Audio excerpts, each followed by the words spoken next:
Scary Alvarez is back, y'all, and I want to talk about Nolan Winter and the Wisconsin Badger basketball team and what his injury might mean to the Wisconsin Badgers going forward as we head towards the NCAA Tournament. And how we're going to do this is kind of a binary. I'm going to give some thoughts on Wisconsin's chances and Wisconsin's ceiling if he can come back and be an effective player. And the flip side of that is if for some reason he's on the shelf into the tournament and beyond, what Wisconsin's path forward looks like with respect to that same tournament. Spoiler alert, those are going to be different things. Why don't you throw a Scary a like and a subscription if you haven't already? You may not see the tangible results of doing so in this life, but sometime in the afterlife, you will be rewarded richly. So if you are a Badger fan worth your salt, and I'm a little bit higher strung than most of y'all, but when I'm watching what was then, I believe, a 29-point lead for Wisconsin, about 7 minutes left against Maryland, dominating. It's a senior night. It's fun.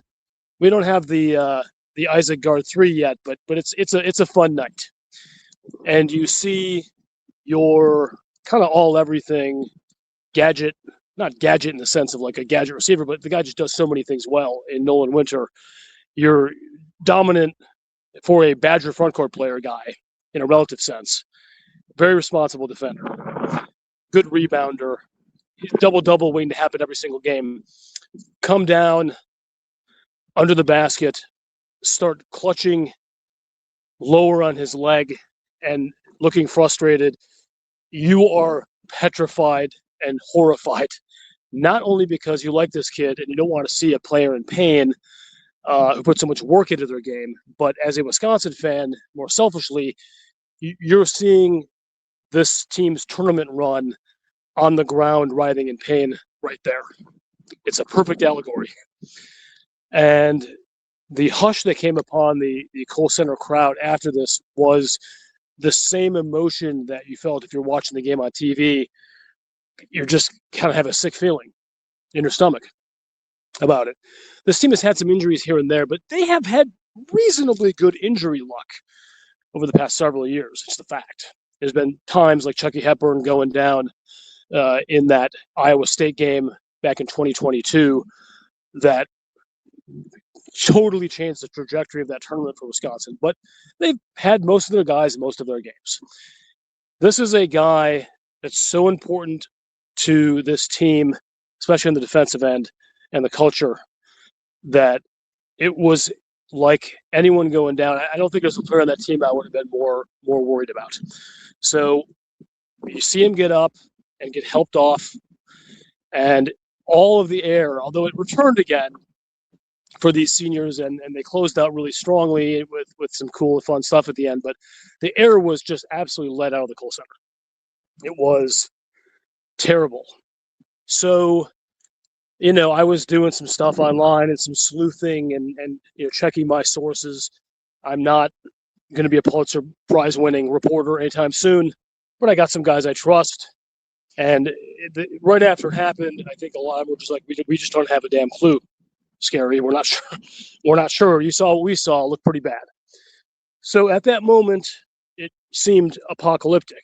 I think I did a post on that on Twitter or whatever it's called that said something like, I'm sick. Or something. And I guess if someone looked at that like 3 years from now, they'd be like, that could mean a lot of things. Maybe you had too much sherry. Who knows? Some bad bratwurst. But I just felt horrible for the reasons I said earlier. So Badgers go on and win the game, and then news started leaking out kind of later. Not so much leaking, but Guard's press conference.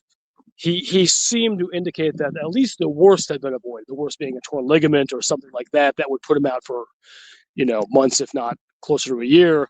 That they seem to have avoided that, and more reporting has come out, and Wisconsin is calling him day to day. Day to day for a kid who's on crutches right now with a walking boot is what I would say. I think day to day is probably technically accurate. He will be ready to play in a series of days. How many days, we don't know. And whether those days will include the NCAA tournament, we also do not know, if we're being honest. I believe this medical staff and Winter himself will do everything they can to have him play in this NCAA tournament.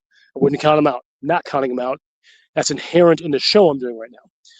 But here is my ceiling for the Badgers if he returns and is effective. That's kind of two important caveats. And versus if they do not get him back, what the ceiling looks like in the tournament for them. Let's start first with the ceiling for this team in the NCAA tournament if Winter can return and be an effective player. I mean, that's what we were all counting on until last night, about 7 minutes left in the game. This is what we're counting on. And I think, as you know, a fair amount of us still had their reservations about this team in March in terms of there's just had been too much up and down over the course of the season to be too confident. But as I mentioned, and I think others have echoed this, high ceiling, high floor team. I'm sorry, I said that wrong. High ceiling, low floor team in the NCAA tournament. This is one of those true could lose their first game teams and not think twice about it, or string 2 or 3 games together and go on a heater like they've done so many times this season while beating teams like Illinois, Michigan, Michigan State. They can lift their legs with the big dogs, as the kids say. I don't know if they say that anymore. But you can also stumble like they did against Oregon. So I don't think I'm telling you something you don't know, but that's just kind of where it's situated. But I'm focusing on their ceiling, and that's a lot more fun. So you get Winter back. He's healthy. I don't, guys, I'm just going to be brutally honest with you. I don't think he's going to be 100% the rest of the season, no matter what you do. But I'm presuming a functional guy who can get some stuff done, especially in the defensive end. Probably going to be a little more work for some of the other bigs off the bench, but he's a functional player who helps your team. Resembles what he has given us this season. That's where I'm starting from. You got that guy, and you got Blackwell locked in. That's an if, but I'm saying you do. And you got Nick Boyd being himself. Guys like Austin Rapp, I'll start with him. About halfway through this Big Ten season, maybe a little bit earlier, there were serious questions on whether this guy was playable. That's how bad his defense was relative to the scoring punch he was providing. The switch flipped, and he has been a legitimately solid off-the-bench Big Ten player. Improved defense, certainly a work in progress, but his shooting has gone through the roof. His shooting has resembled what we thought it was going to be when he was coming in from Portland last year. He was the freshman of the year in his conference. The confidence is there, and he's a legitimate Big Ten player now. Guy you need. That's wonderful to see. Braden Carrington, he started a little bit earlier, his renaissance, but he is doing stuff this season for the Badgers, and I'm not talking just the last couple games when he's absolutely going off the rack with his three-point shooting. Just generally, even the defense has stepped up.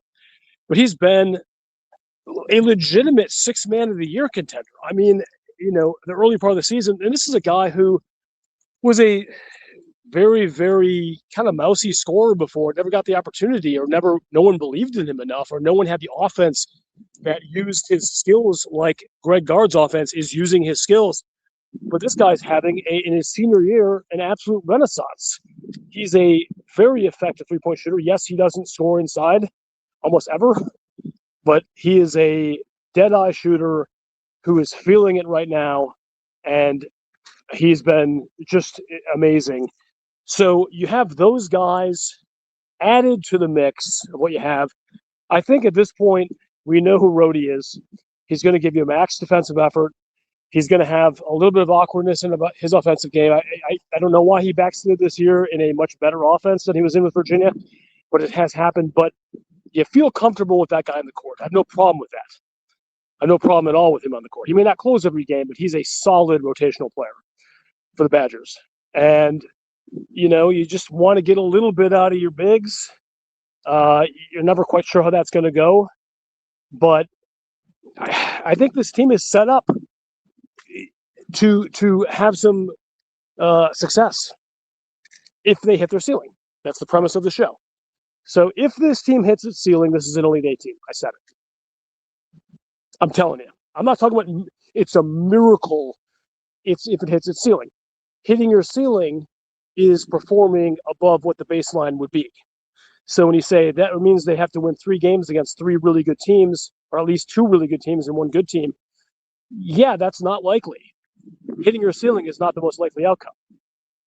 Okay, that's not what this show is. This show is ceiling. Okay, I can hear the, well, that could mean statistically the best case scenario. I mean, if you can get through Elite Eight, you can make the Final Four, and I understand that mathematically it's possible. I don't think it's the Final Four team, guys, even if they're ceiling. Is there a scenario, a route like the 2000 Badgers where things play right with your matchups and guys get on heaters and you somehow make it happen? Yes, that is a statistically possible thing. I am not expecting that, even under like a best case scenario analysis. So if things click the way they're going to do, and you got a healthy Nolan Winter or healthy-ish Nolan Winter, Elite Eight team. That's how I feel, guys. As a ceiling.